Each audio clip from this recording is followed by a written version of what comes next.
everyone, welcome to my book channel. I'm Zen Lu, and today I'm coming to you with some news and updates about some of the major book awards that I have been following. Let's start with some belated updates about the Women's Prize. So the winners of the 2025 Women's Prize for both nonfiction and fiction have been announced. The winner of the nonfiction category is The Story of a Heart, Two Families, One Heart, and the Medical Miracle That Saved a Child's Life by Dr. Rachel Clarke. This is the unforgettable and inspiring true story of how one family's grief transformed into a life-saving gift. This is the true story of a 9-year-old girl who was involved in a horrendous car accident and suffered a catastrophic brain injury, but as the rest of her body was shutting down, her heart was still beating, and her family made the tremendous decision of donating her heart to a 9-year-old boy who had been battling viral diseases, and his heart was beginning to fail.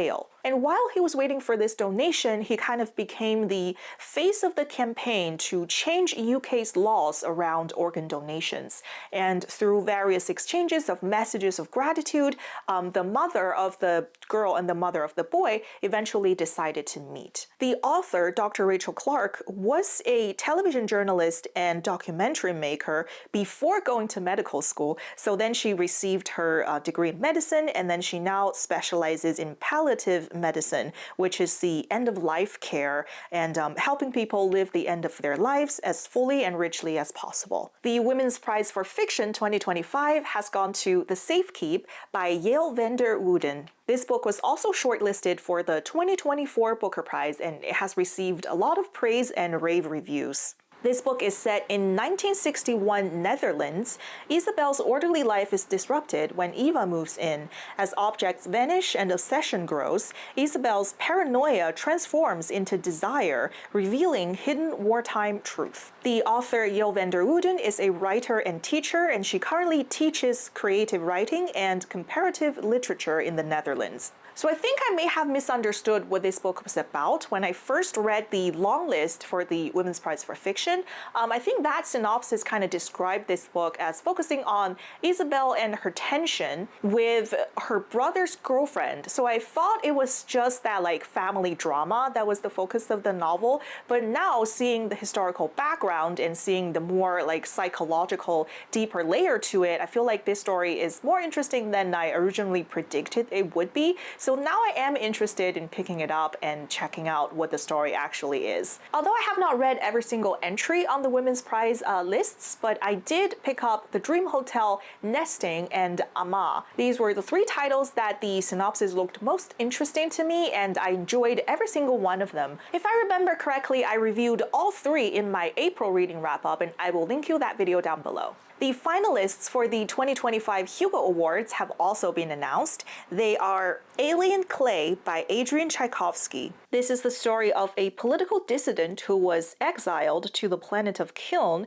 where the tyrannical mandate keeps its prison colony, and he discovers that this planet has a secret. Humanity is not the first intelligent life to set foot there. The Ministry of Time by Kalian Bradley. This is a time travel romance of a civil servant who works for a secret ministry of the government that studies time travel, and she must serve as a bridge to help someone from 1845 integrate into present-day society. And comedy and romance ensues from their interaction. This book was also longlisted for the 2025 Women's Prize for Fiction. Someone You Can Build a Nest In by John Wiswell. This is the story of a shapeshifter who happily resides as an amorphous lump at the bottom of a ruined manor. So she was hunted by monster hunters, and then she decided to construct a body from the remains of past meals. And then she was nursed back to health by a human, and their relationship became quite complicated. This book has already won the Nebula, and it is also nominated for the Locus. Service Model by Adrian Tchaikovsky. This book is described as Murderbot meets Red Shirts in a delightfully humorous tale of robotic murder. This is the story of a domesticated robot who murdered their owner and ran away. Fleeing the household, they enter a wider world they never knew existed, where the age-old hierarchy of humans at the top is disintegrating into ruins, and an entire robot ecosystem devoted to human well-being is having to find a new purpose. A Sorceress Comes to Call by T. Kingfisher. This is the story of 14-year-old Cordelia, whose mother is an evil sorceress, and one day she takes them to a manor house of a very wealthy squire and his sister. As Cordelia became more friendly and quite fond of this new family, she realized that she must save them from becoming her mother's next victim. This is a book that I have already reviewed in my May reading wrap-up, so I will link that video down below if you're interested. The Tainted Cup by Robert Jackson Bennett. This is a fantasy murder mystery that follows Dinius Cole, who is magically enhanced to be able to have perfect memory of everything, and he goes to investigate a crime scene where a high imperial officer was killed and a tree had erupted from his body. And he brings his observation back to his master, the very eccentric but very brilliant investigator Anna. She wears a blindfold most of the time to aid in her deduction. I just finished reading this book and loved it, and my detailed review is coming up in my June reading wrap-up. So I've only read 2 of the 6 finalists for this year's Hugo. I didn't really enjoy A Sorceress Comes to Call, but I absolutely loved The Tainted Cup, and I've always wanted to check out Adrian Tchaikovsky's writing. I've heard of this author so much, and I think he has a lot to offer, so I do think I will pick up at least Alien Clay at some point and read and review it. And I don't know why, but the Hugo Award seems to be prone to controversy, and this year is no exception. So the Hugo Award is hosted at the Seattle World Con. And recently, 3 administrators from the Seattle World Con resigned because of the AI used in their process for vetting program participants. Now, mind you, this does not affect the voting process because only the members of the World Science Fiction Society have voting rights for this award. And the vetting that they used was only putting panelists' names into a large language model. So even though neither voting members nor authors were directly involved in this controversy, an author had withdrawn his work from the list of finalists for the Lodestar. The Lodestar is the YA award that shares the same voting body and is hosted at the same convention as the Hugo. So author Yoon Ha Lee had withdrawn his book Moonstorm from the Lodestar nomination. So of course, using AI in any capacity, any context related to literature, especially literary awards, is going to be heavily criticized, but I hope that we can remain confident that this was only involved in the administrative process of the convention that hosts the award, and that it did not affect any voting members of the World Science Fiction Society. And I do hope that the actual voting process remains clean and fair, and the award goes to someone truly deserving. On a more positive note, I did discover a new award to be excited about and to follow closely. This is the Ursula K. Le Guin Prize for Fiction that was established in 2022. So this is quite a brand new prize. It's only 3 years old. This is a $25,000 prize that goes to an imaginative fiction that is determined to reflect some of the central themes in Ursula K. Le Guin herself's writing. The concepts and ideas that the judges will be looking for include hope, equity, and freedom, nonviolence and alternatives to conflict, and a holistic view of humanity's place in the natural world. So in 2024, both Margaret Atwood and Ken Liu were on the judging panel, and these are both very well-loved, very well-respected authors. And this year I recognize one of the names on the judging panel, Sequoia Nagamatsu. So his work, How High We Go in the Dark, I reviewed and very much enjoyed in May. So everything that I've heard about this award so far sounds great, and they have just announced a short list of 8 books for 2025. Let's take a look. Rakesfall by Vajra Chandrasekera. Over the course of centuries, 2 characters move through eras and lives, recurring, coming together, coming apart, and seeking change. Revolutionary-minded and dizzyingly intricate, Chandrasekera's novel defies narrative expectations as it considers history, power, perspective, resistance, and the dread scale of myth and nightmare. Archangels of Funk by Andrea Hairston.